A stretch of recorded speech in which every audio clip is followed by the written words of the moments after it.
I'd gone on the retreat, and so it was a very bewildering experience. But I had a passion, and the passion still is with me today. It was for music. And so I put together this argument on the development of the blues leading to rock. And at the time, I had this mistaken notion that at best, rock and roll had appropriated this art form for its own, and at its worst, it had somehow plagiarized or possibly committed outright theft of this art form. And it was, so by the end of my talk, I was sort of riled up, and I was playing examples, comparing and contrasting with the earlier forms, arguing that these rock and roll performers were thieves. And so when Phil contacted me and asked me to revisit a talk from 20 years ago, I just knew I couldn't do that.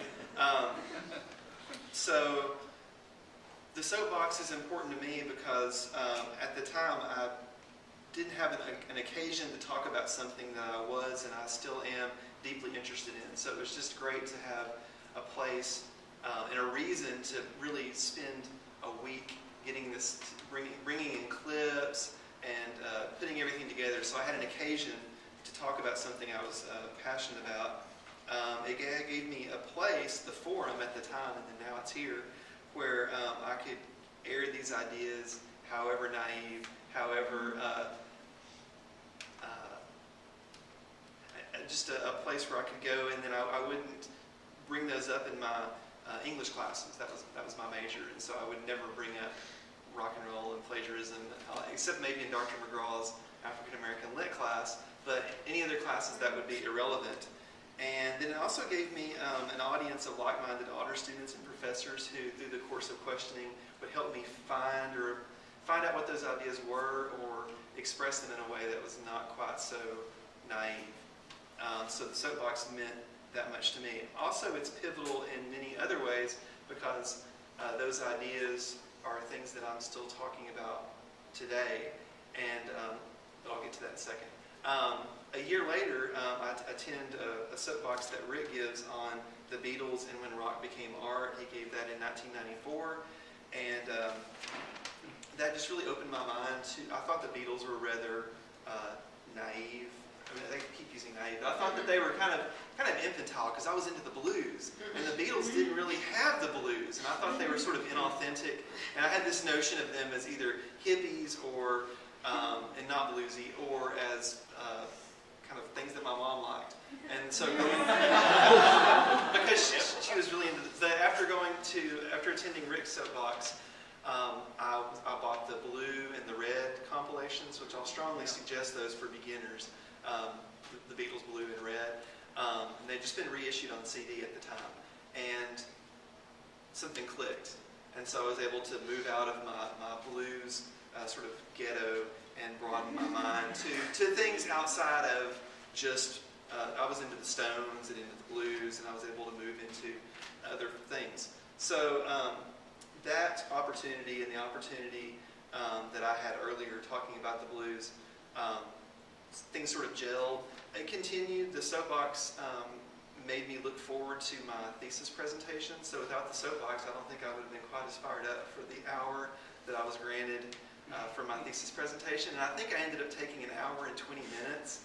I had a lot of film clips for my thesis presentation, and I was just so on fire. I've been working on this for a year and a half. So that opportunity snowballed.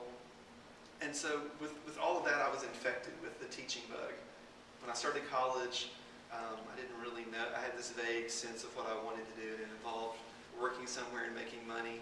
But just through the art of the intellectual transaction, like talking to people and sharing ideas and having a place where that felt comfortable.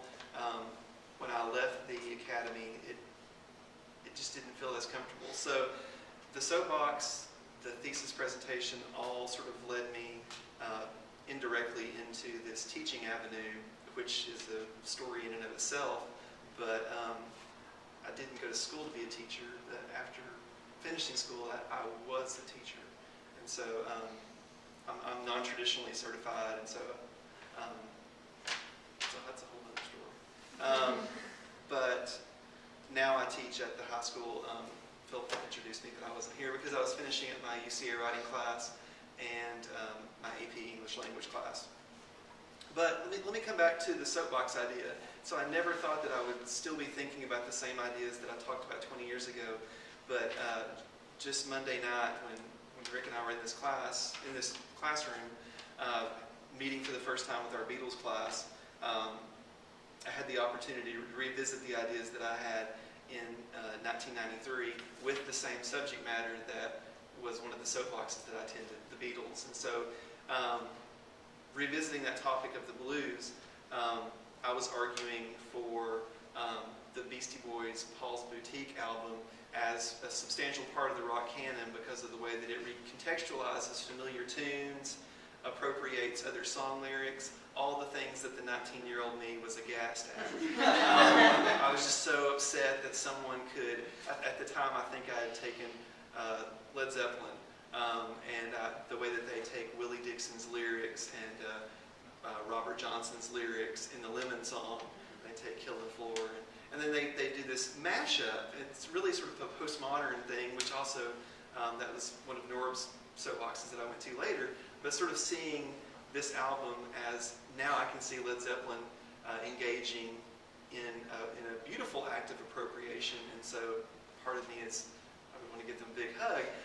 But, so now I'm coming kind of full circle, and I'm arguing for this album being an essential part of the rock canon because it commits the very acts that I fought against at my original soapbox.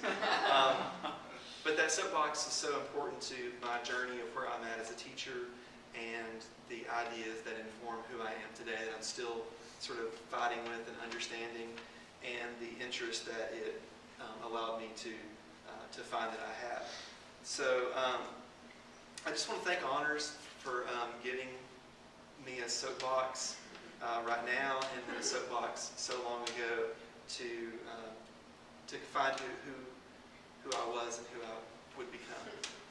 So I can field questions for you guys about teaching. I don't know how long I've spoken, but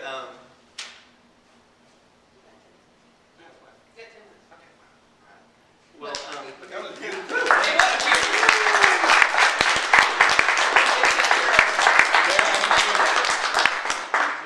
you know, what's really interesting to me is that, I mean, we've been teaching this Beatles class together for a few years now, and it was a real act of love to put that class together, and it's gotten better and better, and we're really excited about it this year. You know? And what happened, I remember when Chad and I were talking about doing this, and it was months before we first taught it that we started putting it together.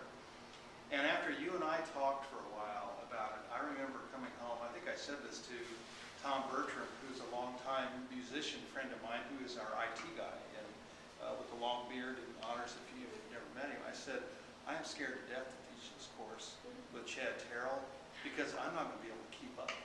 I said, he's got this searingly intelligent understanding about how all this is working. And I was around when the Beatles were around, you know. So I've had to really work to keep up with you in this course. And of course, as a result, I've learned a lot. And I think that's one of the whole purposes of the soapbox. There was an image that we showed before you got here of an old flyer. And this old Rick with the old big hair, dark hair, you know, and I'm standing by the soapbox, basically inviting people, students, up on it. And that's partly what we're wanting out of all this, is this kind of interchange, because we learn from this too. And speaking of that, in the fall I was able to get one of those flyers. I think it was somebody, I don't think it was Glenda, Virginia had brought up some cash, and it was wrapped in my soapbox flyer, and I think I brought it to my night class and showed off the green flyer that had my original blurb and everything on it. Wow, but cool. And absolutely, so the interest in the Beatles that you brought, and then now we're having discussions of authenticity in the Beatles class, right. and so the very same ideas are still there. So you